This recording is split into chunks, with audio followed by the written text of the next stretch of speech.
Si tu revenais dans le temps à tes 18 ans, qu'est-ce que tu ferais différemment avec ton argent? En fait, première des choses, à 18 ans, je mettrais mon argent de côté. J'arrêterais d'aller dépenser mon argent dans des choses futiles. Parce que ce qui est difficile à 18 ans, dans ta question, c'est que moi, je suis encore aux études. Fait que aux études, à essayer de partir un parc immobilier, quoi qu'il y a sûrement des gens qui sont capables de le faire, là, mais je n'étais pas assez concentré pour être capable de faire ça.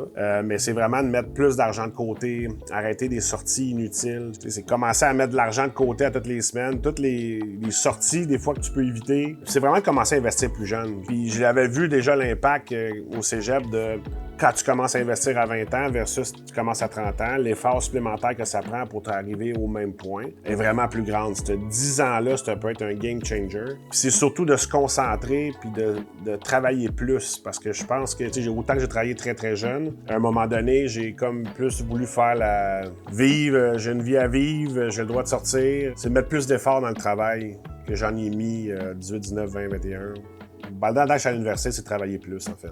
C'est difficile à dire, parce qu'on doit se dire, ben non, mais il faut t'étudier, mais non. J'aurais été capable de réussir quand même en travaillant plus, mettre plus d'argent de côté, puis en sortant de l'université, c'est de commencer tout de suite à investir, puis de partir des projets. Mais ce qui est difficile souvent quand on a 18, 19, 20, 21, c'est qu'on a des objectifs, mais des fois, ils sont mal définis. Mais si on prend des actions plus tôt, puis on a des objectifs mieux définis plus jeunes, on va se rendre plus loin.